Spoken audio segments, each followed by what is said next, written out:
take body blows, you wear them down, until the knockout shot comes. The knockout shot underneath the chin comes. I'm going to tell you right now, we know what physical football is. We go out there, show the entire state what physical football is.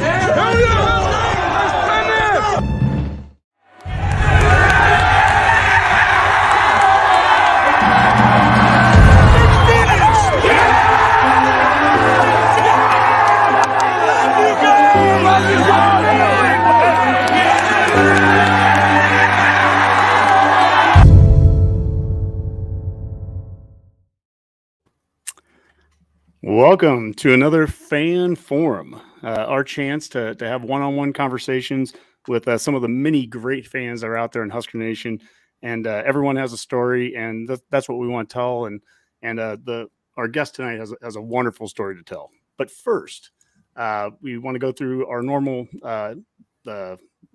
housekeeping stuff, and so upcoming show on Monday, we'll have an analytics episode. Get ready to geek out, Redcasters. Adam McClintock and Dave Bartu, the college football professor and college football matrix, will be on. As always, our Hail Varsity promo code, use Redcast at checkout at hailvarsity.com/subscribe. Sunday is Father's Day, and so Alumni Hall, they have 2 Lincoln locations. You can use DAD22 with checkout, and you can get 20% off your order. So you can either go to one of their locations or go online to alumnihall.com/Nebraska-Cornhuskers. Also, we have a new sponsor, FSC Edge. And if you're looking for an opportunity to work for a rapidly growing company that has a stable history of over 20 years, then FSC Edge is the place for you. What is FSC Edge? They are a leading technology innovator serving governmental agencies, supporting some of the world's largest patent offices throughout the United States and Europe. Working at FSC Edge, you'll get a chance to work with some fun people with great attitudes, all the while learning about patents. You're not on the phone, you're not customer facing, so casual dress is the norm, but you will have access to generous benefits packages while doing impactful work on a national scale. So if this sounds like what you're looking for, then check out the available jobs today at www.jobs@fsc.com. And last but not least, Smack and Smooch, custom shirts and specialty items. I said last week they're from Elkhorn by mistake, but of course, Laura and Shane, they're from Elwood, and you can reach them at 308-325-2542, or you can look at their the QR code there. Well, tonight, all of our followers, you know that we love ourselves some in-state football, in-state recruiting. We talk about it all the time on the Redcast. And tonight, our guest has been a head football coach in Nebraska for over 20 years, winning state championships at 2 different schools, Overton in 2006 and in York in 2017, as you saw in that video there. He was inducted into the Nebraska 8-man Football Hall of Fame in 2019, and he currently has a son on the team, a sophomore, Garrett, who's an inside linebacker. Welcome to the Fan Forum, York head football coach, Glen Snodgrass. Yeah, thanks for having me. I got some goosebumps watching that video at the beginning. That was kind of cool. Yeah, that's a fun way to start it, right? I think that's kind of what the whole forum is about. Is we want to talk to fans that have different experiences, and I start going through this whole list of people, and we've interacted a little bit on Twitter before, and I'm like, okay, here's a guy who has the son on the team. He's a football coach here. He's won championships. I love everything about the story. I mean, and I think that's what gets us into this. And we have the 4 questions that we ask here. This is what the forum is all about. Why are you a Husker fan?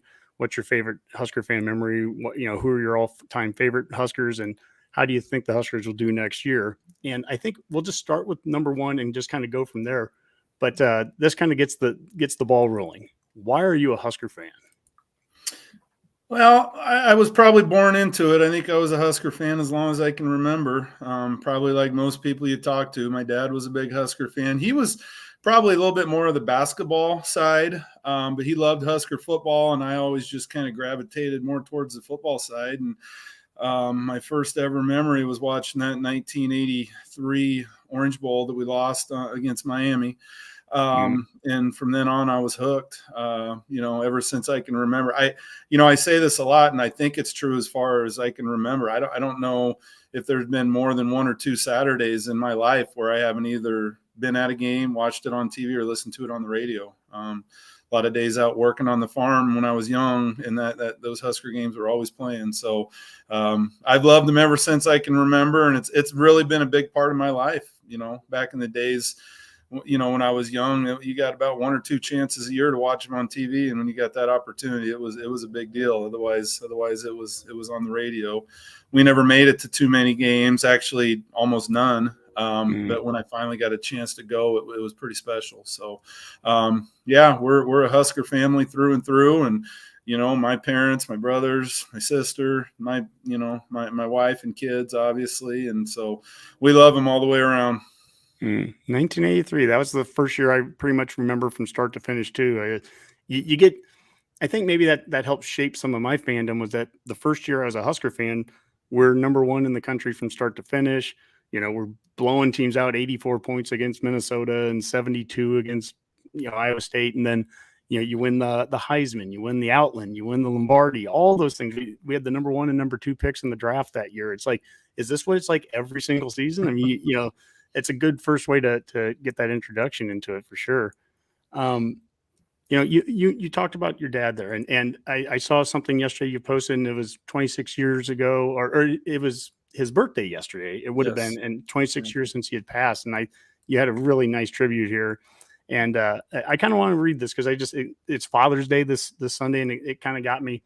He said, "Happy birthday, Dad. I know the boys never met you, but they know who you are. Don't worry. I taught my boys how to shoot a right and left-handed hook shot, taught them how to go to work, get there early, outwork everybody, no matter what, that you can wish in one hand and crap in the other, and no one will end up, and you'll end up with the same thing in both hands. If you want something, you earn it. I've taught them to be tough. I've taught them character and integrity. I hug them often. I've tried to pass all these things on to them that you taught me. I tell my kids often that being a dad is the most important thing you'll ever have, and you did a great job. 25 years, we miss you." And that was a year ago. Mm-hmm. And you think about that comes back to, why are you a Husker fan? You mentioned him right away. That's how so many of us have that, right? I mean, it's handed down. Nebraska football and Nebraska sports, it's something from one down to the next. Tell me a little bit about your dad there. I know I've read a little bit about him. He was 6'10". He was an All-American at Peru State in basketball. Still in their top 10 list of scoring. I'd love to hear about him. Yeah, he was, sports were a big deal in our family. He was a teacher and coach for a while, and he went away from that and became a cowboy. He broke horses for a living, and we had horses on our place always, and we'd go round up cattle, and then we'd brand and vaccinate and do all those things. So I grew up around cattle and grew up with that, with my dad teaching me that work ethic, that it doesn't matter if it's Sunday, it doesn't matter if it's snowing, it doesn't matter, if the work needs to get done, you got to go do it. And it doesn't, you don't have hours. It's not like you go to work at 8 and come home at 5. You go until the work's done. And that he really instilled that in me, that work ethic and that drive to do the best at whatever you're doing. And if you put the work in, you're going to be successful. You put the work in and you do it the right way, you're going to be successful. And I learned those things from him. Sports were a big deal. Like I said, he was a great basketball player. He actually had some opportunities in the NBA in the late 60s, and my mother got pregnant with my sister. And so he ended up kind of walking away from those NBA opportunities. But he's definitely the best athlete in our family. But he loved sports. He loved pretty much every sport. My memories of Nebraska football, not as much going to the stadium and watching games, but going to people's houses and having people over to our house for a Husker game. And when they were on TV, it was a big deal. So we lost my dad 26 years ago, and those lessons that he taught me, as you mentioned in that tweet a little bit ago, we definitely try and pass those on to our kids. And I make sure and talk to my boys about stories about what kind of a man he was. And, it's sad. I can't imagine seeing him in Memorial Stadium watching Garrett play. Just imagine the pride that he would have to see that. but a big reason Garrett is there is because of the work ethic that he passed down and that we passed on to Garrett. So he was a great man. Like I said in that tweet also, he's been gone a long time and I still run into random people who say what a great guy he was. So thanks for asking about him. His name was Ron Snodgrass, and he was definitely somebody that everywhere I go, I see somebody that knew him. He was really a great man. Oh, what a great legacy. And to your point there, you have Garrett is playing there right now. Well, you also have another son, Dalton. And these are a couple things that we pulled off here. One from Hale Varsity, that there's another Snodgrass who is out in Memorial Stadium making plays. Dalton Snodgrass got a lot of high fives from his brother Garrett and Nick Henrich while making plays. And then there was a tweet out there about some of the Husker campers that were out there a couple weeks ago at the Friday Night Lights. So Dalton, he's going to be a senior this year, right? And so what's he kind of looking to do right now going into the senior year? Well, we're hitting the camp circuit with Dalton. That Friday Night Lights camp was kind of cool because Dalton was there. My nephew Leighton Snodgrass was there. He's going to be a sophomore. My other nephew Kellen Anderson on my wife's side. I got another nephew that plays football in Grand Island, Spencer Snodgrass. So we've had a lot of people to keep up with and watch play. But yeah, we've been hauling Dalton all over the place to camps this summer. He's wants to play college football, and so we're going to give him every opportunity that we can to get him out there and give him chances to get coach's eyes on him, and he loves it. I mean, he just like Garrett, he loves the game. He loves everything about it. He loves the grind and the work ethic and everything that's a part of it. Both of my boys have just absolutely gravitated. It's like I said earlier, it's kind of odd because I grew up really in a basketball house because my dad was a big basketball guy. But both myself and both of my boys tend to gravitate towards that football side a little bit. We love basketball also, and they're good ball players, but they've definitely gravitated towards the football side. So we're excited about Dalton's senior year. We got a good group of seniors, a better group coming up, and we should be a little bit better team this year than we've been the last several years. And I think Dalton's set up to have a nice senior year. I mentioned that work ethic a little bit ago, and Dalton definitely has it, and he does it the right way. He's does it with character and integrity, and does the things he needs to do. So we're real excited to watch him play his senior year. Things get a little bit crazy though, trying to chase Garrett around to Big Ten games and then coach games on Friday night. And week one, my wife will be in a different country watching Garrett play in Ireland while I'm in York coaching a game against Lexington. So, like I said, they love the game, and we're happy to chase them around wherever Dalton ends up going to college. We're really going to be putting the miles on, and hopefully those gas prices come down because we're going to be driving all over the country to watch both of them play college football next year. So they both love it. We just had Steve Warren on the other night, and he runs the Warren Academy, and so we talked some about the in-state talent and everything, and how things that I asked him, have things changed in the last 10 years talent-wise? And I guess you'd be a good person to ask this too, having coached throughout that. I showed you this before we went live. This is our graphic that we show that just highlights how many kids right now in-state are getting offers from all the different years. 8 kids this year alone. Have you noticed has the talent improved across the board, or is it more that kids are going to camps and getting more development, in Nebraska? Or how have things changed in-state talent recruiting wise in the last 5, 10, 15 years that you've seen? I've been coaching for 24 years, and then I played in college and, all the way back through high school. So I've, been involved with this a long time. And I don't think there's more talent now than there was. In 1997, Nebraska won a national championship with 10 Nebraska kids on the team, so you could probably say there's some pretty good talent in the state that year, but a lot of those kids probably just didn't get too many offers anywhere else. I think 2 things though, they're just recruited differently for 2 reasons. One of them you just mentioned is the camps. the way colleges do these camps the last, 5, 6, 7, 8 years or whatever it is, since they went to those kind of one-day formats where, it used to be if you wanted to go to a football camp, you got to shell out $300-400 and spend 3 or 4 days. And it's just a grind for 4 days. You got to take off work and miss weightlifting and all those things. Well, now, like for Nebraska, for example, with their Friday Night Lights format, it's affordable. It's one evening. You get to go to the stadium. You get to be coached by those great coaches down there. And so kids are able to get to all kinds of camps. Like I said, we're taking Dalton to 10 different colleges this summer. And we were just at Brookings, South Dakota State this weekend. And there was probably 15 to 20 other coaching staffs there. Mm-hmm. So by the time we're done with this tour of camps, he'll probably get 30 or 40 different staffs with their eyes on him. The other thing is huddle. Since digital video has went wild over the last decade, it's just got kids out there a lot more. When I first started coaching, the only college coaches that would see my kids are the ones that I, was able to make a VHS copy and put in the mail. Well, now any college coach literally in the world who wants to see any game of any kid, if they want to work hard enough and get into huddle and check out the videos, they have access to it. And so it's really opened up this national recruiting to all these kids. So I do not think we're any more talented now than we were. I just think the kids' names are out there more, the videos out there more, and I think Nebraska kids have proven themselves. And you see people, coaches all over the country reaching in and grabbing kids. The McIntyre kid from Fremont Bergen just gets commits to Oklahoma. I mean.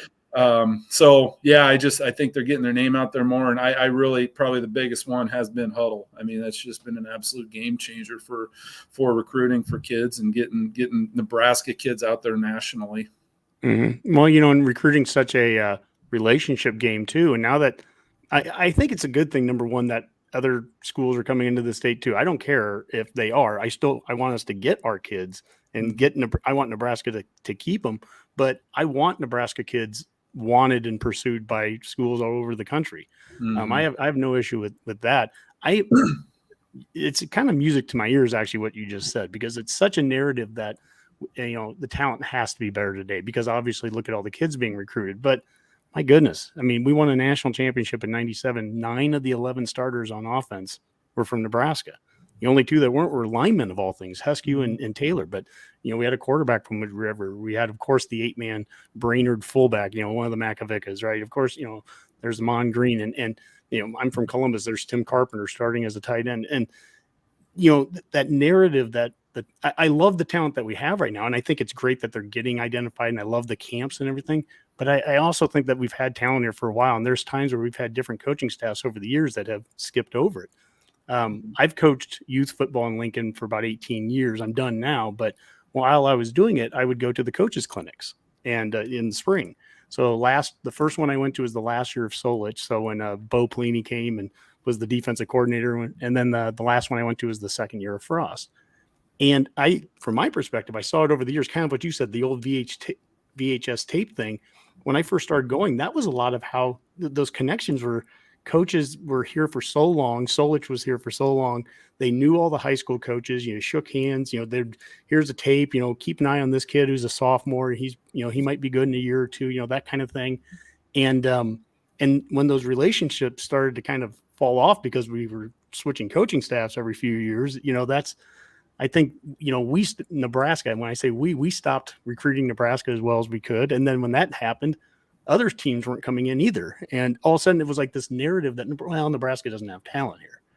I was like, you know what? North Dakota State built a dynasty up there on the backs of a lot of Nebraska kids that we weren't recruiting here. So, yeah, well, things definitely change. When I first started coaching was when Frank Solich was at Nebraska, and there was definitely a change between his staff and when the Callahan regime came in. And we mentioned off air a little bit earlier, I had several kids at my previous school, Overton, which was a much smaller school, that I know would have been recruited by other staffs. And not only that, I mean, they probably would have played because they were very, very good football players, but they just, the in-state kids were definitely not a priority for a while there. And that's kind of what I love about what's going on right now with Coach Frost. I mean, it definitely is a priority. And this year they're really getting out and taking a look at all the Nebraska schools, or as many as they can. And, it's hard because there's a lot of schools out there. And here's another thing to add to the comment of why there's more kids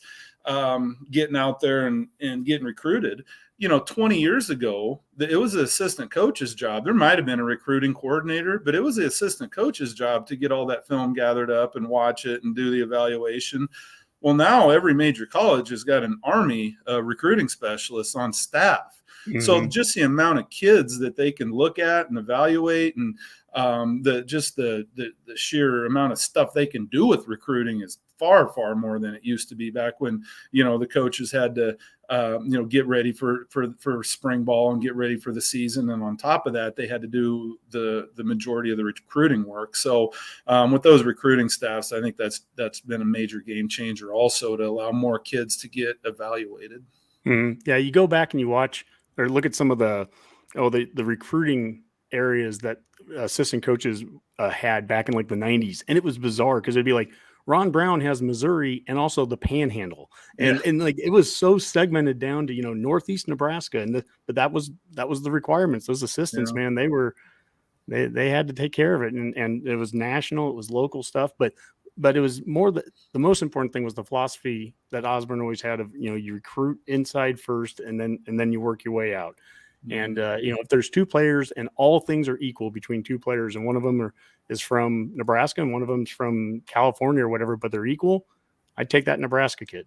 9 times out of 10, I'd take that Nebraska kid. And sometimes I've seen it seem to almost be flipped the other way around during different eras. And I like where we're at right now with that. I keep showing this graphic, and part of the graphic is, to your point, you said they're kind of recruiting everywhere. And I'm seeing the Omaha Metro, and that's great. I'm seeing Lincoln being recruited, and that's great. I'm also seeing Scotts Bluff and Pierce and Ainsworth. So it really is kind of going, Nebraska's at its best when all of Nebraska is supporting it. Like we talked beforehand, you're from Scotia originally, and I have my mom is from North Loop, and so North Loop, Scotia, that area. And I think of growing up in the 80s, and you go to games and like the signs at Memorial Stadium, that'd be like Scotians for Nebraska, Yorks, Yorkins. Would they be Yorkins? What Yorkites? I don't know.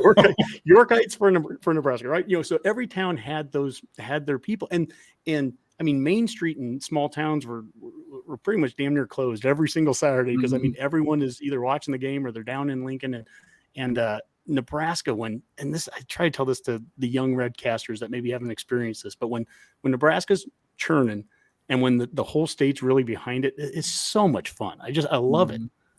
Yeah, absolutely. And just going to those games back in that era. I mean, and games are still amazing and we still get incredible support, but it was incredible. I remember going and watching Nebraska play Arizona State, and it must have been 94 or 95, and we were ahead 68-0 at halftime.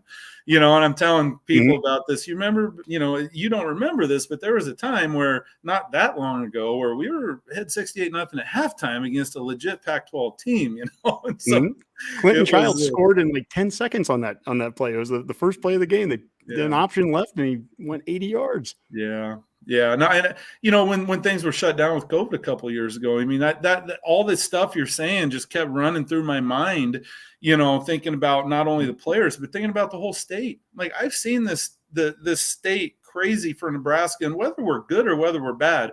And I don't care if we're, 3-8 or whatever. I guarantee you that Iowa game, every small town bar in the state of Nebraska is full of people cheering for that game, and if we're great, if we're undefeated, or if we're, contending for a Big Ten West title or whatever, it's even more rabid probably. But even when things are slightly down, I mean, it's a big deal in this state. It is a major, major thing in this state. And to have it represented by kids from all over the state is pretty amazing, to your point. That the stupid misconception of some national people back in the COVID year where Nebraska simply wanted to play. And we got crapped on by so many different, the Desmond Howards and all that.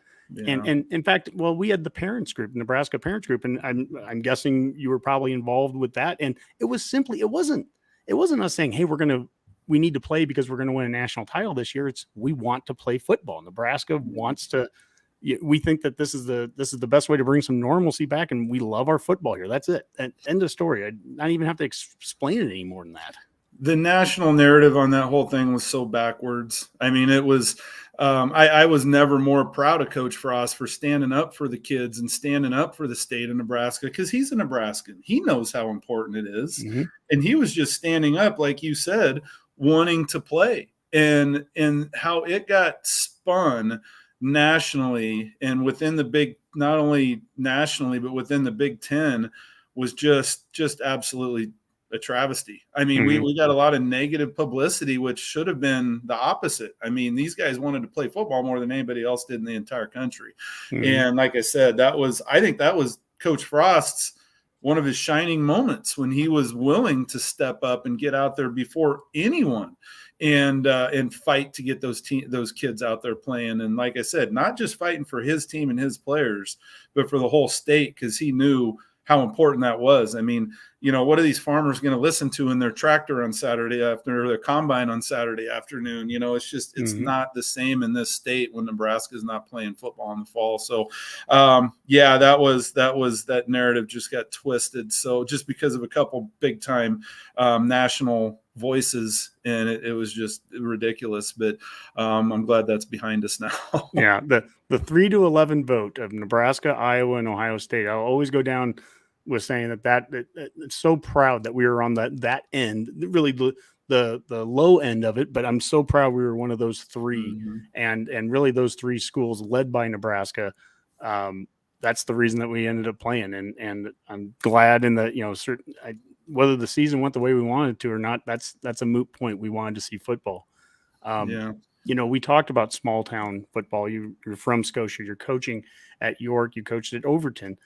This is a great tweet here, and this is the York Duke football pin tweet, and it's a photo of the grandstand there full of Yorkites, we'll call them, and it is wonderful to see an entire community come together as one to support our young people. #MyReasonWhy, #York Dukes. And tell me what that's like. What does high school football in Nebraska mean to the small towns, the small communities, especially if that's the only school in town too? I mean, what does that mean to the people? Well, going all the way back, North Loop, Scotia, right here, we won a state championship in 1993. And everywhere we went, the whole town, like you said, closed down and followed us to ball games. If it was a home game, it was packed. Those teams meant, and still do mean, a heck of a lot to those small towns like that. Overton, we won a state title there also, and played in the finals 3 times. Same type of a thing. The ownership of the team and just the pride of the whole community out there watching those kids play ball. In a small community like that it's just unmatched, and it's amazing to see those kids. And like you mentioned earlier, if Nebraska would prefer to take Nebraska kids because they're going to fight for their state. Well, in these small communities, these kids are going to fight for their friends, and they're going to fight for their families, and they're going to fight for their small community. Representing your school every Friday night. And now at York, it's the same thing. I mean, our home atmosphere, I feel like, is one of the very top best atmospheres in the whole state. And the whole community rallies around us. And when we need something, somebody steps up and takes care of us. Local grocery stores like Grand Central, if we need a meal or something, they're going to step up and they're going to get us fed. And they just take such good care of us. And we do all we can to represent them. Every team I played on and coached for, do everything we can to represent the communities the right way, with integrity and class, and putting a product out on the field that's going to play incredibly hard and be, we like teams that play very physical. And there's nothing like a small town Friday night. You drive through York, Nebraska sometime on a Friday night, and our stadium's right in the middle of the city. It's a little different because it's the outfield of a baseball field. And we had a chance to kind of move that a few years ago, and we didn't want to because it was such a unique, cool atmosphere right in the middle of town. But we have the cannon that goes off every time, which I think 99% of opposing players and coaches absolutely hate, but all of our kids and all of our fans love it. And it's a big deal on Friday night. And so, you know, I love Friday night lights and high school football, and you know, going out and coaching those kids. And one of these days when I'm not a coach, I'm looking forward to being able to go watch every different team all around the state of Nebraska. So yeah, it's definitely a big deal on Friday nights. And it is a responsibility though that I have as a coach to make sure we're putting a product out there that's going to make that community proud. And our kids have always done a great job with it. We've got amazing kids. We did at Overton, and now we do here at York, and they work incredibly hard and love the game. Well, I promise I'm going to get to some of these other questions, you know, part of the forum, but I'm just enjoying the conversation. You know, when Frost got here to Nebraska, he had a rebuilding project, and the lowest I've ever seen Nebraska play on the field was the 2017 team. I mean, were times where we didn't really look competitive, or times that just the effort wasn't there. Maybe the strength and conditioning wasn't there. I'm not making excuses for why we haven't won more the last few years. I'm just saying he took over a program that needed to be rebuilt. You know, in a lot of ways, when you got to York, you experienced some of the same things. York was not in the position that certainly what you now have built up over the years. What is that like to take over a program and that's down? And how do you know, what are some of those first steps? How do you start building the culture, the word that we hear a lot of, culture? How do you start to build a winning culture when that doesn't exist? Well, yeah, you just hit the nail on the head. It starts with culture, and it starts with the weight room. And, you know, I think York's had good athletes. I think their weight room was a little bit fractured. I don't know if that's the right word or not, but they had multiple different people teaching the weight room. And so it wasn't maybe a unified program. And I felt like that was a place we could make big strides right away. And we did with the weight room. And I was at Overton for 12 years, and we had our culture locked in. I mean, those kids were absolute soldiers every year. They knew what our culture was. They knew how to act. I didn't have to even, you know, I could have not even showed up to practice for the first five district titles. You won the championship. You also had 2 runner-up ones. I mean, you had a you know, a Hall of Fame success career right there at Overton. So to leave that to go to a school that, and again, there's parallels in a strange way with like Frost. Frost had built something kind of going at UCF. I mean, in some ways, why leave? Why do the rebuilding project? I guess I'd ask you that. What was it about York that, you know, the challenge just drew you there? The challenge was a big thing. One of my best friends, Matt Kern, was here at York. We played together in high school. We won a championship together. He was an assistant football coach, and that's part of the reason I wanted to come in coach with him. But the challenge, a little bit bigger school. I'd be lying if I didn't say the challenge was a big thing to see what you can do with the program that's down. Like I said, I think I could have stayed at Overton for another 30 years and we would have had a heck of a lot of success, but I just wanted to kind of stretch myself a little bit and see what we could do in a different situation. And, you know, we walked into some very good groups of kids.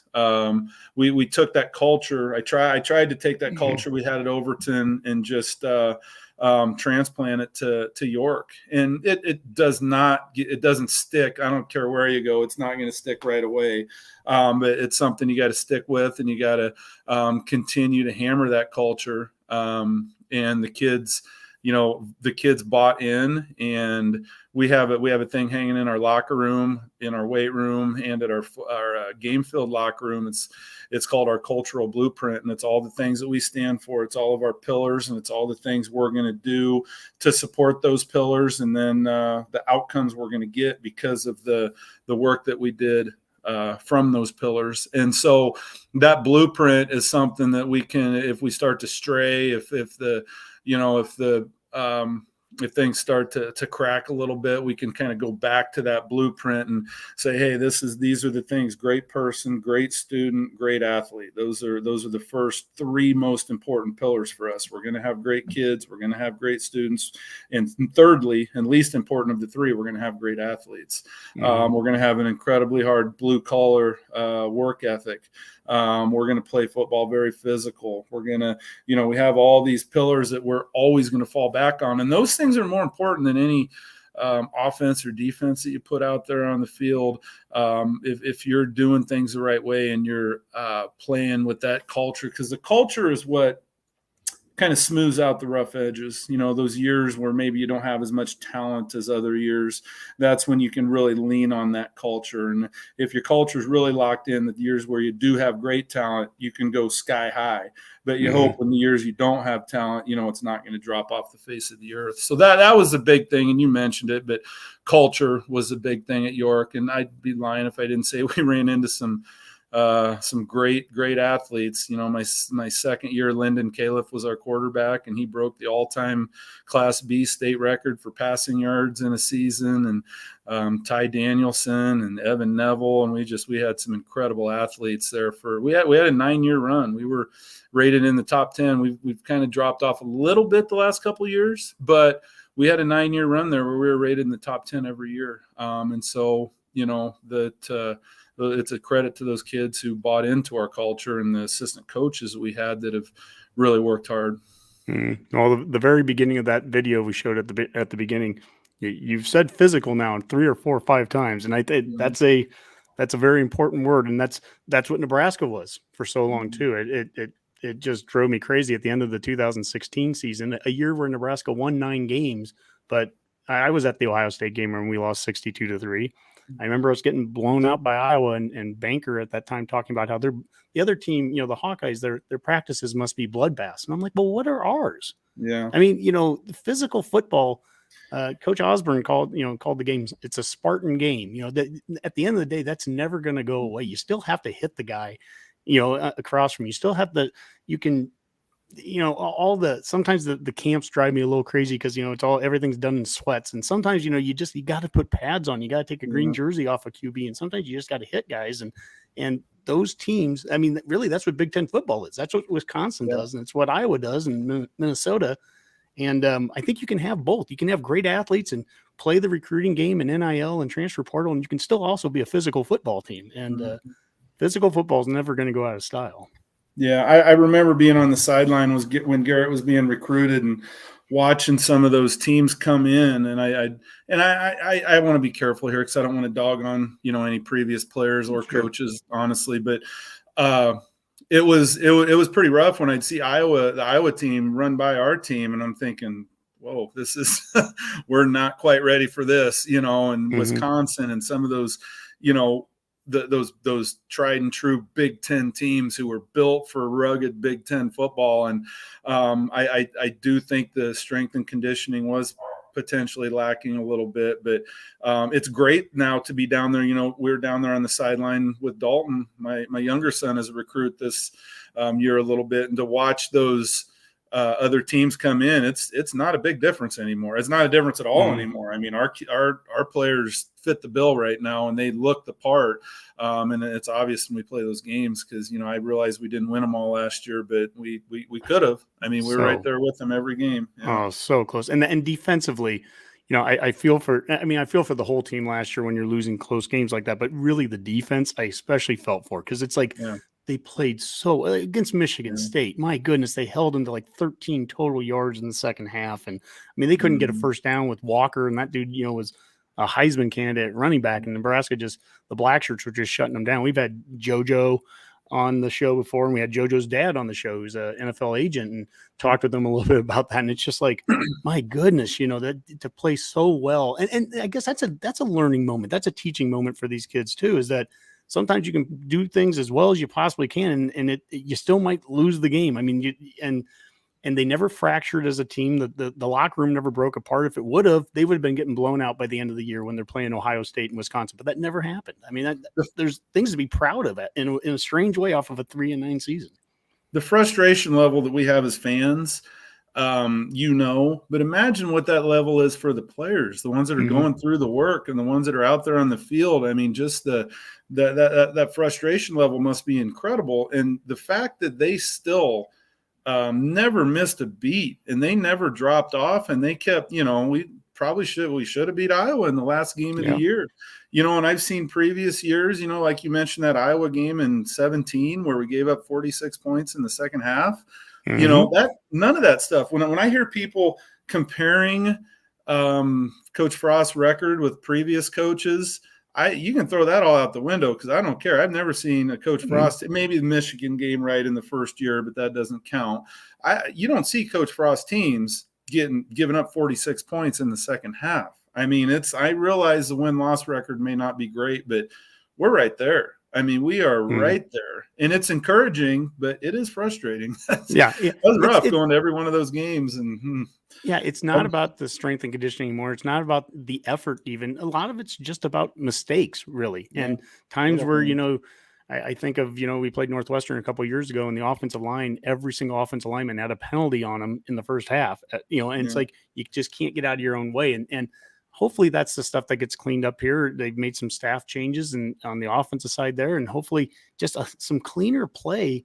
And this thing can change, and it can change in a hurry, if the effort's there and all the other things that they're doing. Let's get to question 2, and we'll keep this conversation going too. But I love this, by the way. We're like 40 minutes in. And it's like, we're finally getting to question 2. This is totally a Redcast kind of show, man. Question 2. What is your favorite Husker fan memory? Well, there's a lot of them.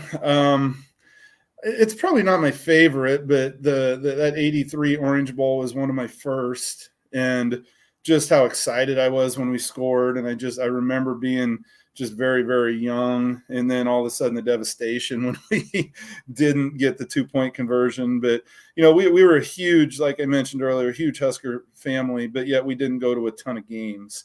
And, I remember the first game I ever went to, we didn't go to any games, I should say. We watched them all on TV or listened on the radio. And so our football team, they used to allow football teams to come in. Our high school football team went down there. So the North Loop Scotia Wildcats traveled down, and I believe the first one I was at was my sophomore year against Oklahoma, and we won the game. And I can remember, you see the stadium on TV, and I hadn't even been to Lincoln very many times in my life. I mean, I was a hillbilly from way up, central Nebraska, and I didn't make it into Lincoln very often. But I remember walking into that stadium and thinking, man, you see this thing on TV, but this is a whole different world. And that was just amazing because, the years of heartache. And at that time in my life, I hated Oklahoma with such a passion, and to win at home and for me to be there for my first time ever was amazing. I remember another, which is kind of a negative, I guess, but it's something that'll always stick out and this has to do with my son Garrett when we lost to Texas in the Big 10 championship or the Big 12 championship game. He was so excited and we won and he was dancing and he was fired up and then they put 2 seconds back on, or 1 second back on the clock, and they made the field goal, and all of a sudden, where's Garrett? We couldn't find him anywhere. And we finally found him about 5 minutes later in a corner over there crying because he was just absolutely devastated, and it meant a lot to him when he was 6 years old, watching that. So, but there's just so many. The national titles. I was stuck in Mequon, Wisconsin, I believe, at a basketball tournament. And we watched it in a hotel, and we were a bunch of crazy Nebraska kids. It was 30 below zero, and we were running outside in shorts and no shirt. And the people in Wisconsin thought we were absolute idiots, but Nebraska finally got it done and won the national title. And then one more I'll mention. Well, I should mention a couple more, but I know I'm rambling on a little. No, the second national title game, we were coming home from Hawaii at a basketball tournament. And so I tried – nobody tell me the score. And I made it from Hawaii to wherever, Dallas, Fort Worth to Lincoln, drove all the way back to Seward. I got to my apartment at about 6 a.m. and I'm ready to watch that game. And as I'm walking in the door, somebody comes out and starts celebrating because Nebraska won the national title and told me the score. And I'm like, oh my God, I made it from Hawaii to the front door of my apartment. Since somebody told me. But the greatest moment of all would be when Coach Riley offered my son, and and that's a pretty amazing, incredible story. How I told him, and just letting him know that the whole thing happened. And I can go into that an hour later or whatever. Well, you did it. You did it on the Inn, right, at Memorial Yeah. Stadium, right after. Yeah, they called the day of the game, and they just called me, and I was in the weight room in class, and they told me they were going to offer him. And we had the state title game that night, so I didn't really want to tell him because I wanted him to focus on that. And I was hard keeping it in. So I told my wife, and I said, let's just keep it between you and me, not tell anybody. I'll talk to Garrett after the game. And I ended up telling my friend Matt Kern, who was our defensive coordinator. But other than that, we didn't tell anybody. And when that game was over, we were just having a good moment, celebrating together after the game. And we were right out there on the Inn. And I just looked around, and we had our fans, and we just wanted a state title. And I thought, I don't think there can be a better place than this.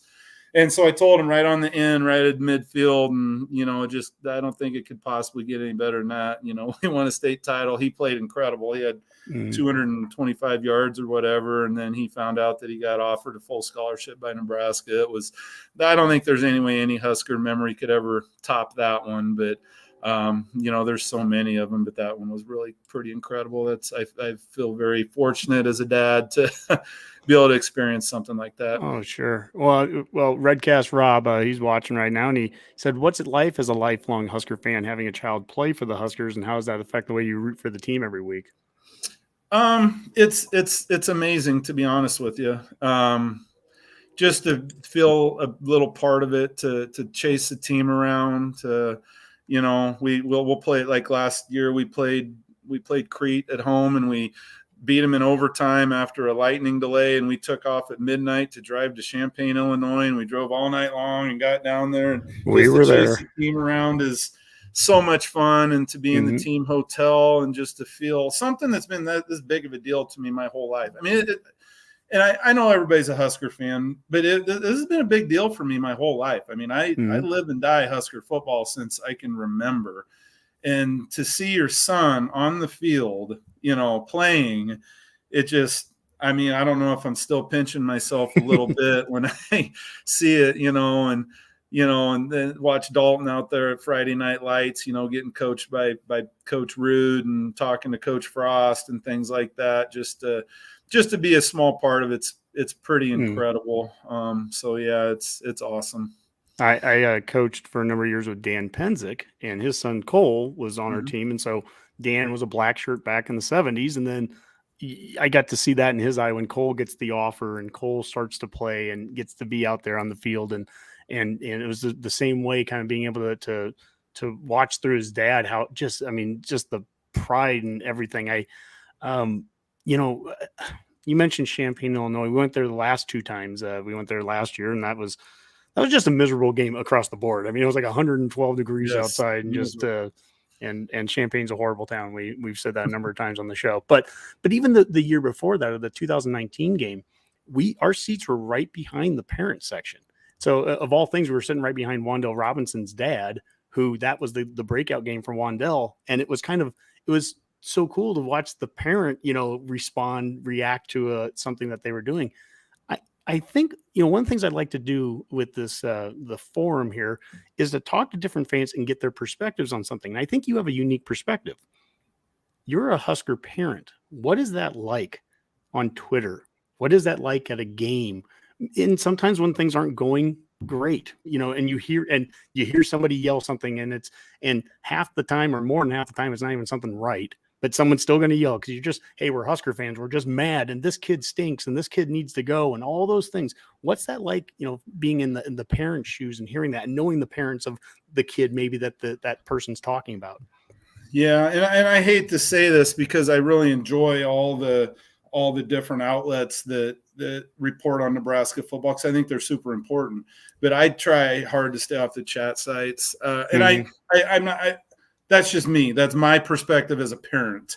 And it's something that I've been on those chat sites, and I enjoyed looking at all the different things. But as a dad, it just, sometimes it just makes me more angry than it needs to if something negative happens. So that's personally one thing that I try and do. And I don't want to discourage anybody from doing that. I'm just saying, as a dad, I try and stay away from those things. But I suppose I like supporting the staff no matter what, because when things get negative, I use my social media forum as much as I can to let everybody know that I'm going to support these coaches no matter what. These coaches have my son's back no matter what. So I'm going to make sure and have these coaches back no matter what, win or lose. We're always going to be Husker fans. We might be frustrated at times. I'm not going to lie. I was frustrated walking out of that Iowa game last year, but didn't change my fandom, didn't change how much I trust the coaches and love the team. But yeah, so when the negativity comes out, it does get frustrating at times because, as a parent and as, I've got a little bit maybe more insight on what goes on sometimes inside the program to some extent, not total inside access, obviously, but some. And so when I hear things that just aren't even true, it just really bugs me sometimes. And I'll bring my brother Paul, who's my middle brother. I'll bring him to games and we'll be sitting in the parent section, and he tends to be a little outgoing with what he says. and I have to remind him every game, don't forget, Paul, we're in the parent section. So if someone makes a mistake, let's just keep that here under your hat a little bit. And, okay. And so he remembers. But so I got to constantly remind him that we're sitting in the parent section. But we've made so many great friendships, lifelong friendships with parents, especially in Garrett's class. There's just so many good groups. And now and like I said, during that COVID thing, we had a parent group that was really did a lot of work together during that time on a lot of things. And now ABM and Jared Lambrick, they do a parent tailgate for us. And that's just another way for us to get together and develop more relationships. So it's I love being a Husker parent. I absolutely love everything about it. And the cool thing is Garrett's going to be able to play for 6 years. He had a redshirt year and then he had a COVID year, and I get to be a part of it longer than most any parents ever do. So I'm going to just enjoy every second of it. Enjoy every second. That is awesome. I want to talk, you mentioned ABM there, and actually this is something I wanted to get to also. Me being a former youth coach for a number of years, I'm big into youth football and getting kids in early and getting them developed. And here was one where ABM, Garrett tweeted out something about don't miss your chance to work with us at a free football camp next week. And this was a couple weeks ago, but something that was powered by ABM. So right now, everyone associates ABM with just NIL, but there's, development camps like this that they're going on for youth. Also, here is another one, a tweet from Ken Cush about 3 Husker football players put smiles on the faces of York youth Duke football campers on Wednesday at York High School. York grad Garrett Snodgrass, and then there was Phelan Sanford and Chris Kolarevic. They were in attendance to help at York's camp. With youth football like that, especially the smaller towns, where the kids and they've known each other since they were this tall and been playing with each other, in the streets and everything in the neighborhoods. Do you take an active role as the head coach of the high school? Do you take an active role in how that development starts in York at the younger levels, at the junior highs? And I don't even know what exact age that they'd start, but how active a role do you take with like youth football there? Well, I coached it for a long time when my boys played. So I don't coach anymore because my boys are out of it, but I'm kind of I guess you would say, the commissioner of our youth program. That's one thing I wanted to do when I got to York, because we're one school, one town. I wanted to kind of consolidate everything from youth, which our flag football starts in first grade, and all the way up to the senior year. They're running the same stuff all the way through. And so you're right, that youth stuff is really important. And I love how Nebraska is handling it. They've had, I'm not sure if they're going to have it this summer or not, but the last 2 or 3 years when Jared Lambrick was the chief of staff up there, they did a free camp for kids that were maybe a little bit underprivileged kids, I guess. And they got a lot of kids up who generally maybe would not be able to afford a camp. And they filled up the Hawks a practice facility there with those kids, and we'd always bring a busload of kids down from York.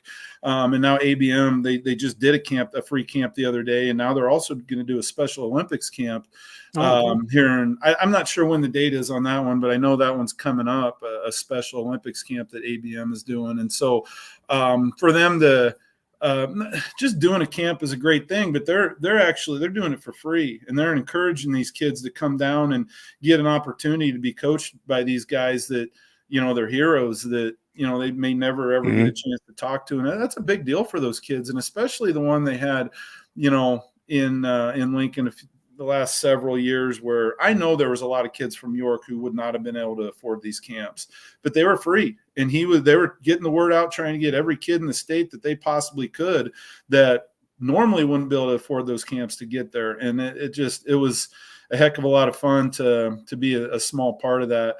And now, like you said, what ABM's doing, and for those boys that come down to York, to work with our kids. I mean, my goodness, our kid, it was the best camp we've ever had. A year ago, we had Simon Odie, Garrett, and Noah Stefersky. And this year, Noah and Simon couldn't make it. So we got Chris Kolarvik and Phelan Sanford, who are both Garrett's roommates. Omar Brown was supposed to come, but he ended up not making it. So those things are great. And for those kids to be able to be coached by those guys is just incredible. And they'll never forget that. Faces were incredible. Oh yeah, they'll never forget that. And that is part of the, there's the sign that the players walk under when they get to the field and the tunnel walk, I play for Nebraska.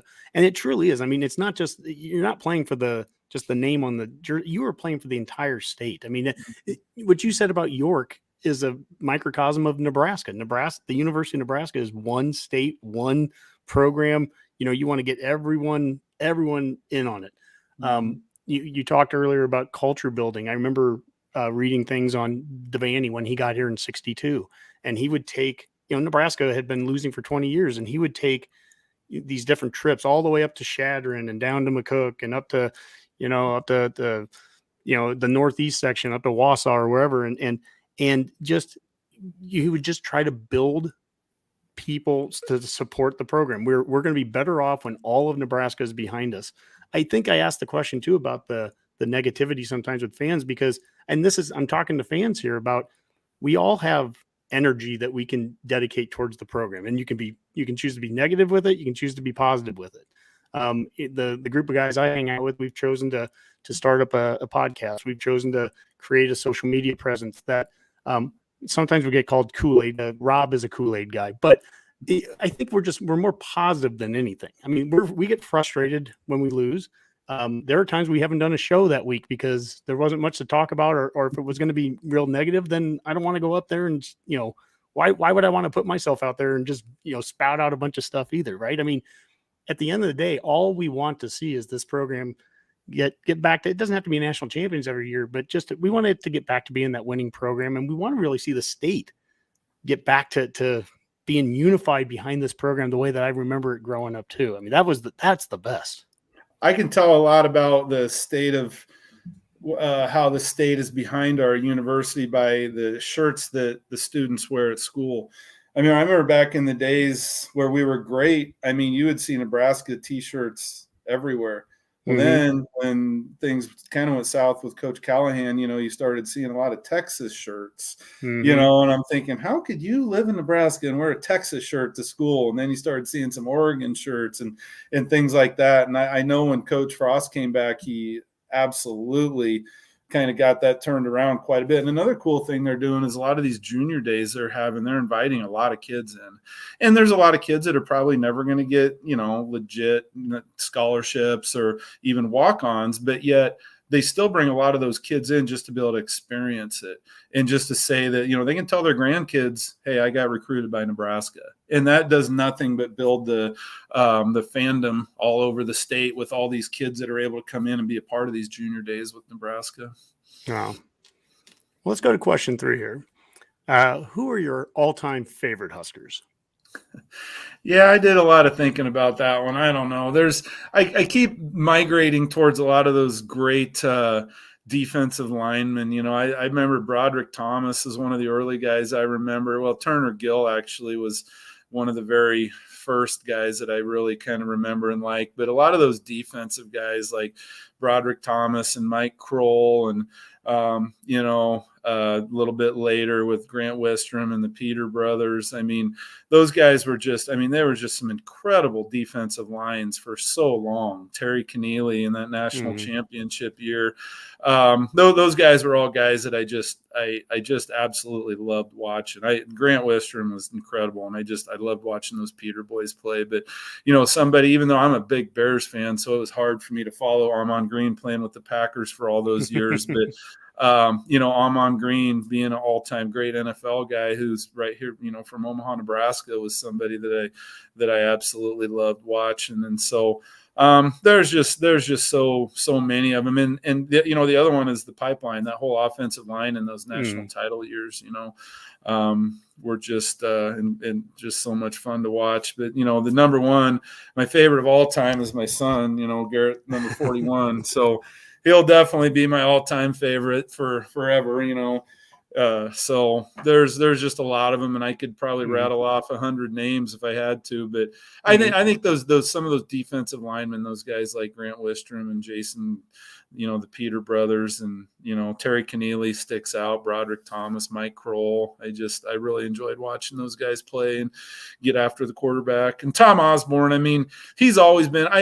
I've talked to him. I've met him on several occasions, but I wouldn't call him a friend just because I don't know him that well. But I would call him definitely a mentor or kind of a hero, somebody that I've tried to kind of pattern a lot of what I do after. And I've read all of his books. More Than Winning, On Solid Ground, Faith all of in them. The Game. That's incredible. And there's so many things that I've used through my entire coaching career that I pulled right from that book. And Tom Osborne's the greatest of all time, and he will definitely always be somebody that, I'll always look up to and, try and emulate as much as I possibly can. And I think this whole state of Nebraska has been incredibly lucky and blessed to have that guy a big part of it for such a long time.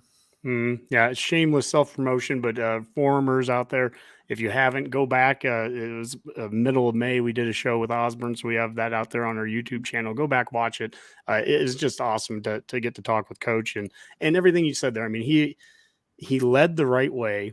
255 wins, 49 losses, 3 ties in 25 years. He never lost more than 3. He never won fewer than 9 games in a season, and yet he did it the right way. It was never about winning. It was just about setting really lofty goals, not making mistakes. And if you reach those goals and if you lose to the team, then literally you can cheer as they go by. But if you reach those goals more times than not, you're going to win. And that physical football thing that you've talked about a couple of times, boy, he liked that physical. One of my favorite players is a North Loop Scotia kid. I liked Steve Krewald back in the day. Yeah. He was and a fullback. You want to talk physical football. The guy had the biggest calves I think I've ever seen. And he had a little bit of bad luck because he came in his year where he was supposed to be the man was the first year that Coach Callahan had his West Coast offense, and it kind of eliminated the fullback there. But I think Steve could have been the next great one. And that's another one I should have mentioned is all those fullbacks.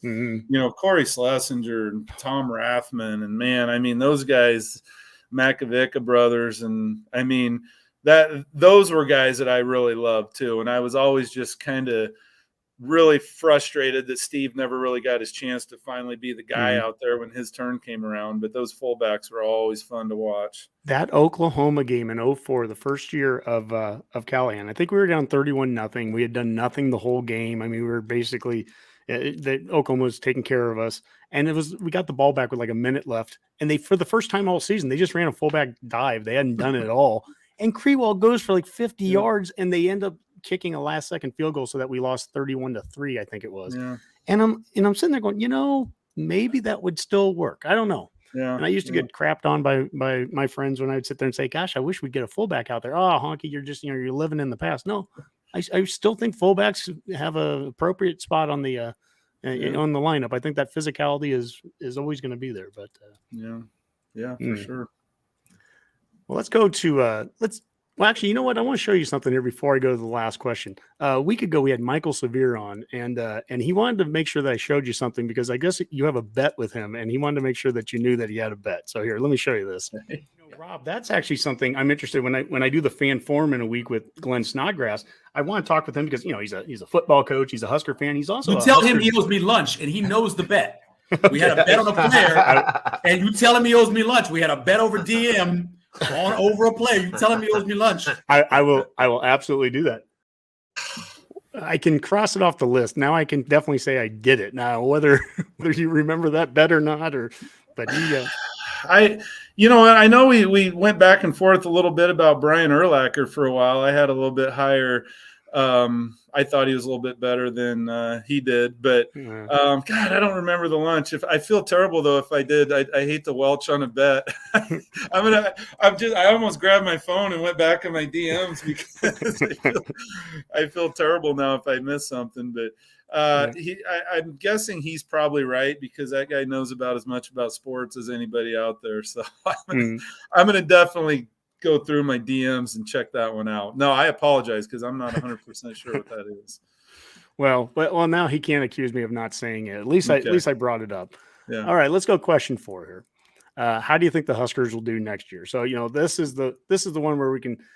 There's been a lot of changes. The coaching staff has made some changes. There's going to be potentially some changes schematically, offensively and defensively. Do we do a little more 4-man front and 4-3 on the defense? Offensively, do we get under center at times? I mean, so there's a lot of change going on. I'm curious your perspective and whatever you've heard. I mean, how do you see the changes taking place on the field? I was initially really concerned about our defensive line, which I think a lot of people were, but the players that they brought in, I think, are going to be really good. I assume they're going to fit. They seem like they're going to fit, but I guess you never know until you really see them out there. But I think they filled in a lot of those holes, and they brought in so many guys out of. And the secondary obviously was the other one, but they have brought in a big number of guys at that spot. So I'm just having to guess that they're going to find the right 4 to get back there and play in the secondary. So where my initial concern was the defense, I think they've probably answered those questions. And I think the defense can probably be pretty good this year. I think our wide receivers and our backs are going to be as good as they've been in a long time, in my opinion. We're a little thin at tight end. Obviously Vokalek is really good. And I don't know what, Fidone's time frame is with his injury, but as long as we stay healthy, Vokalek's as good as there is in the Big Ten. So with a great backfield, great receivers, good, nice tight end. My personal opinion, honestly, is going to come down to those quarterbacks, whether it's whichever one of those guys end up being out there. I think that's, in my opinion, where it's going to come down to. O-line, I think there's maybe a few question marks there, but for some reason that doesn't concern me quite as much as some of the other ones. And we're going to find out where we were with Adrian Martinez. And I feel like he was always an incredibly talented quarterback. We just could never quite get it done in crunch time at the end.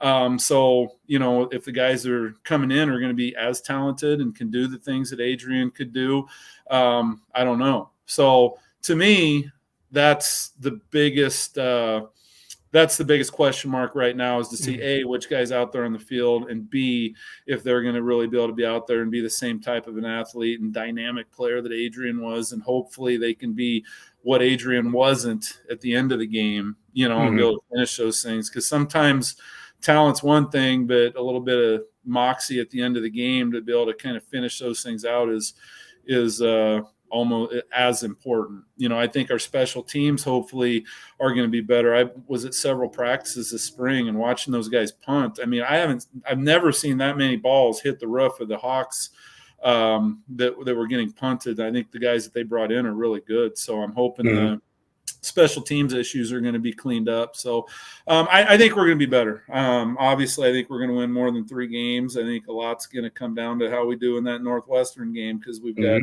if we can get that one taken care of, we got several winnable ones all the way up to the Oklahoma game, and that could set up a pretty big one in Lincoln against Oklahoma. So, I'm not going to give you a prediction on wins and losses, but I think we can be significantly better than we were a year ago if the quarterbacks play up to their potential. And I think Casey Thompson's a great player, but I hope everybody isn't completely ruling out Chubba Purdy. And then guess what? You also have Smothers down there who isn't a bad player at all. And I felt like he played pretty good against Iowa. So, you never know if Smothers is going to be able to come up and kind of sneak up on those guys. So I'm really excited to see how that quarterback room ends up during the season. But just really excited to get rolling and get to watching those kids play. Yeah. Especially when you have a off season of change like this, that's all the more important reason from, when I've talked about like quarterbacks, sometimes you got to take a green jersey off a guy. Like I think the world of what Casey Thompson could do. I think the world of what, Purdy could do. And we don't want to forget about Smothers. I hope that the competition is there. I hope it's a real and legit, that's all I want you to do is earn hell. When Behringer and Frazier had to go, head to head the entire offseason going into the 95 year. And that's those two guys. And Osborne had them going up all the way into fall camp. I mean, nobody's too good for a competition. I'm curious, from a coaching standpoint, let's say, so this team right now has like 33 newcomers on it, and like 15, 16 of them have come from the transfer portal. And it's been a huge infusion of talent. In fact, Michael Severe last week talked about how this is a more talented team, he thinks, now than what we had a year ago. But how do you, as a coach, how would you go about trying to make sure that team, all these new guys coming in, that it's going to work? How do you get them to gel in a hurry, so to speak, so that it looks like a cohesive unit in the fall? Well, and that's the next thing I was going to bring up. So, excuse me. So it's a challenge. I mean, it's a challenge at any level, but now, with the combination of NIL and the portal, that has made every college football coach's job, in my opinion, a lot more difficult. And when you're going to be turning over those rosters like they are every year to try and get these kids that are, some of them making a fair amount of money in the NIL stuff, and coming from all different places. Some of them might be 21, 22, 23 years old. And to all of a sudden all be bought into the University of Nebraska and fight for the University of Nebraska and love this place and fight and scratch and claw for it. That's a tough job for Coach Frost. But the good news is he seemed to have done a pretty darn good job. I realize our wins and losses haven't been where they need to be, but I just feel like our culture and, just our team unity has been pretty good over the years. And so that might be a strength of this staff, but, not only the players coming in, new coaches that are coming in too. So everything that I've heard from the kids and the people that I know, it sounds like it's going really well right now. It sounds like the kids are, meshing well, and that the coaches and everybody are kind of getting together. And hopefully if everybody has the same goals, if everybody wants to win football games, it shouldn't be difficult to develop that culture. But that is a big thing, because what wins those games, what wins those tight ones. And one thing Coach Osborne always says, unity is one of the most important characteristics of any team. If they love each other and they're willing to fight for each other, then you're going to have a better chance of winning those close ones. And so, that's going to be something we're going to have to, I'm sure Coach Frost is addressing, and we'll see how it all comes out. But everything I've heard, it sounds like it's going pretty well right now. And I think that's going to be a big portion of, or a big part in how we do in those, especially in the close ones. Yeah, the unity of purpose, I think Frost has said a number of times. And when we had Coach Osborne on, he talked about with his staff, it was the institutional knowledge of guys that had coached together for so many years, 10, 15 years. I'm sure you've experienced this with, some of your staff. They've been with you for a number of years. You walk into some game and you're playing somebody and they come out and do something crazy schematically. And you can go, well, 5 years ago, this team did the same thing against us. How did we respond? And, we're not necessarily going to have that with this staff this year. They don't have all that kind of institutional knowledge together, but I think that we've got some really talented coaches. I think, they can, we got to get these guys ready. And one of the things with the transfer portal that intrigues me a little bit, it's something fans were guilty of this, is that we jump on the new thing. The new guy comes in and, he's, this is the best guy. He's a 4-star, 5-star, whatever. And I think about a kid like Garrett, who's been grinding through the program now, and if some guy comes in the transfer portal into the same spot that Garrett's at, I'm not sitting there thinking, well, Garrett just, here, take the spot. It's yours. You came through the portal. I mean, hell no, man. Garrett's going to fight like crazy for that spot. And we created a couple depth charts, put them out on YouTube. It was just a talking piece, kind of spitballing some names. And I put Purdy down as the number 2 quarterback, and somebody called us out on Twitter about, well, what about Smothers? And I'm like, absolutely. Smothers absolutely could be number 2. I'm guilty there. I moved him off of number 2 to put somebody else in there. And if I was Smothers, I'd be pissed seeing that, like that's, someone's not coming in just taking my spot. And I guess the game has changed so much with the NIL and transfer portal. It's a different world today than it was just 5 years ago, but there's always going to be Garrett is a kid I absolutely can root for. There's nothing I want to see more than a kid in his 6th year reaching all of his goals and dreams, and he stuck it through. I think that would be great. Yeah.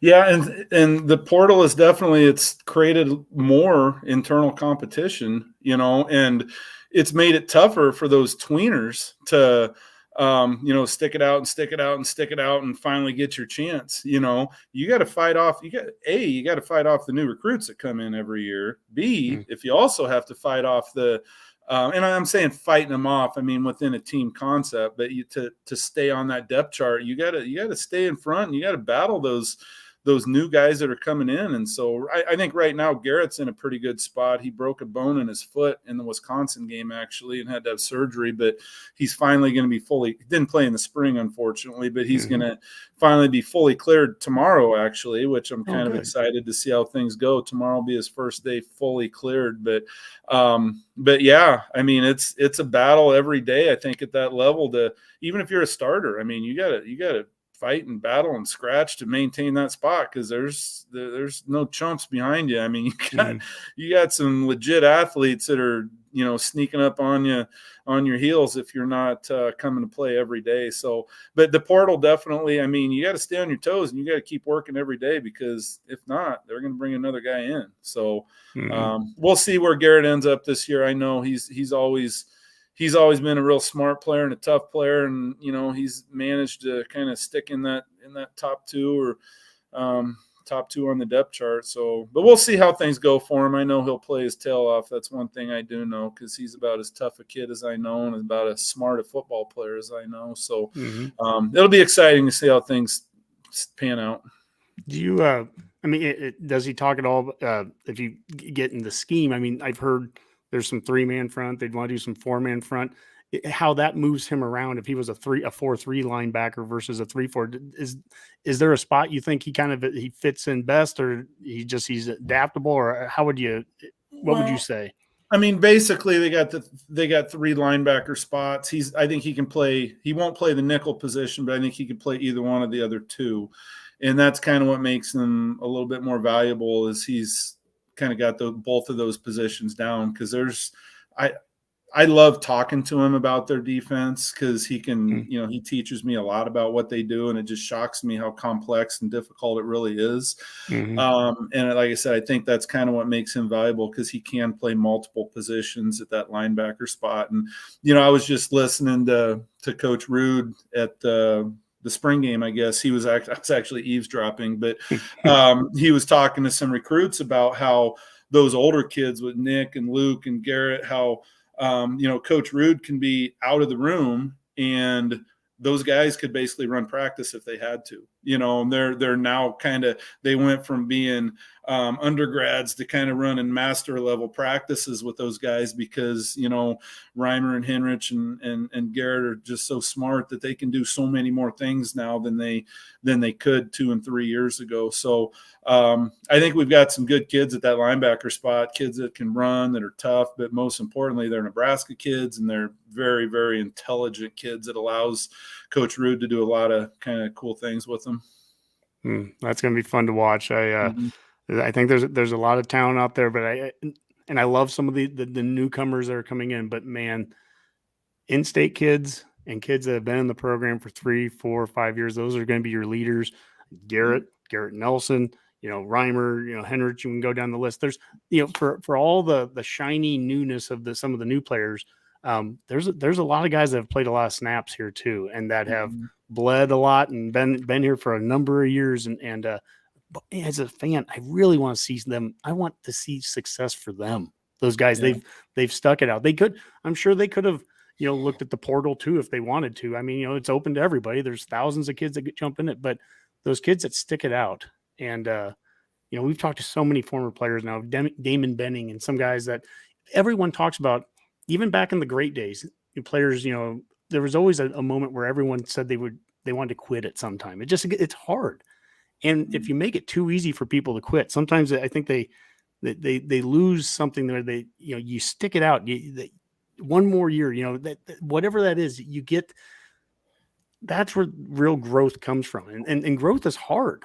And sometimes I think guys are trying to take the easy way out. And I love to see the guys that are just banging and sticking with it. And that's another thing about being a parent is you get to know the kids, the players. And you kind of see the struggles that they go through, and it means a lot to all of them. But to those Nebraska kids, and not only Nebraska kids, but kids that have been around for a while, 4th, 5th, 6th year, watching those guys come out, because we're every game we're down there and we're waiting for the players to come out, and watching them walk out of that tunnel on some of those games, those really just rough, brutal losses. It's hard. I mean, those kids, they want it so bad. I mean, especially those Nebraska kids that have been around. And I mean, they just want it so bad. And I want it for me as just a silly Nebraska fan, but getting to know those kids and having relationships with them. I mean, I want it so badly for them, for Nick Henrich. What an awesome kid. Garrett Nelson. I mean, awesome kids who I'm great friends with their families. I mean, I just want it so much for those boys to be able to experience what, powerhouse Nebraska football, being a big time national level contender, what that actually feels like. And for them to be the guys to get it back to that position, to see, the frustration in my own son every time, after a lot of these games. I want so badly for him to be able to experience those things that I saw on TV when I was young. I want Garrett so badly to be a part of that, and so, I want it for all Nebraska, but I really, really want it for those boys, because they put everything into that. I mean, the amount of time and sweat and blood and everything that they put into that is just incredible. And I want success for them so bad. And the coaches, Coach Frost. I mean, I've known Coach Frost for a long time. He's one of the best men that I know, one of the most humble men that I know. And I don't know if there's anyone who wants it more than him. I mean, literally in the state who wants it more than him. And I want it badly for him too, because I just hurt for him, on some of those press conferences after those games. And so, all those guys, those coaches are such great men. I respect those guys so much. I just, want so badly for it to get turned around. And I know it will. Like I said, I'm the eternal optimist, and I know they got a plan, and I know they're going to get it rolling. And I'm excited to see the season. I wish I could go to Ireland with my wife. I'm going to stay home, and that's all right. I'll be home coaching Dalton against Lexington, so that'll be fun too. But I'm really excited to come home and lock my doors and keep everybody out of my house and watch that game in my basement with Dalton. Well, Coach, this has been a blast. I've loved this. I want to show you a little video here of a couple guys that we've talked to the last few weeks. And I think this is a good way to go out. I want to get your thoughts after you see it. And it's coaches or it's players. One of them, Steve Warren, talking about Charlie McBride. One of them is Chancellor Brewington talking about his position coach, Sean Beckton. And it's the language they use is so similar. And it's about coaching, and it's about coaching hard, but loving hard too. I want you to see this and then kind of get your thoughts after this. The one thing I always loved and respect about Coach McBride, even to this day, we talk all the time, and he tells you the truth whether you want to hear it or not. And that's one thing I've kind of prided myself on doing, because it's made such a huge difference and impact in my life, that if I've got somebody that I know is telling me the truth, whether it hurts my feelings, we're going to say it, or we're going to have that conversation anyway. And that's the kind of coach he was. But you knew it was coming from a place of love, and not a place of him trying to tear you down and just be evil. It was coming from a place that he wanted to build you up, but in order to build you up, he had to tell you what your faults were or what your good things were. So hard on me that I had no choice but to prove him wrong, but really to prove him right, because I feel like he knew the whole time I was able to do it. But he cares. Like that's the one thing. Like it's different from. I've had coaches who care, but like he really care. Like he'll get on you, but he'll never. I've seen it, especially the spring ball. I've got to see him a lot closer. He'll get on you, but he'll never end a practice or a day without loving on you. He'll get on you, but he'll never end a day without loving on you. What do you want your players to say about you in that sense? And what were some of those coaches, the great ones that you've had? What traits did they have that you try to emulate, with your players? Well, I agree with both of those guys that having high expectations and is incredibly important, and tough love is one of the most important parts of love, whether you're a coach or a dad or whatever. If you let kids slide or if you let them get away with things, you're not doing them favors. If you really love them, they need to learn from those mistakes, and they need to get better from those mistakes. And sometimes that requires a little bit of tough love. And I think both of my sons will be the first to admit I'm not afraid to dish out some tough love. And my athletes at York are going to tell you the same thing, but they're also going to know that it comes from a place of love, and it comes from a place that it's being done to make them better people. I think some mistakes that people make is they think they're doing an athlete or a child or whatever a favor by letting them get away with things or letting them. I think that's a mistake. And great coaches are always going to have high expectations, and kids tend to rise up to those expectations. I'd way rather have an expectation to here and have my son rise to here than have an expectation to here and have him meet it. So we're going to always have high expectations, and kids tend to rise up to those expectations and meet it. But if it doesn't all stem from love, if it doesn't all stem from the right place where you're truly caring about that kid and you're truly trying to get him to be a better young man, then any of that's going to be misplaced. So those were both great comments by those guys. And, as a coach and as a dad, I'm always enjoying hearing things like that. And like I said, tough love is one of the most important love you can get, but it's still love. Yeah, that's great. Well, it's customary on our show to give the guest the final say, the final parting shot. The floor is yours, Coach Snodgrass. What do you got? Well, thanks for having me on. I really appreciate it. I love being a Husker fan. I've been one my whole life, and I will be for the rest of my life. There's nothing better than being in Memorial Stadium. I'm that guy that my wife says, well, when do they open the gates for a 1:00 game? I'm like, well, 11. We should probably be in there at 11, shouldn't we? She thinks I'm crazy, but I want to be in there. And I still get a little giddy when I walk up and I see, I'm like, oh, wow, that's, so-and-so. Even though I know these guys, I'm still a little bit of a fan when I see them. And so I just love every bit of it, and I love being a small part of it. And I absolutely love watching my son play, and hope for his success and the whole team's success over the years. And appreciate what you do, and appreciate this podcast and this YouTube channel. It's really a great thing. And the way you do it positively, and always supporting and backing the Huskers is fantastic. So I appreciate you having me on, and go Big Red. Yeah. Well, that's great.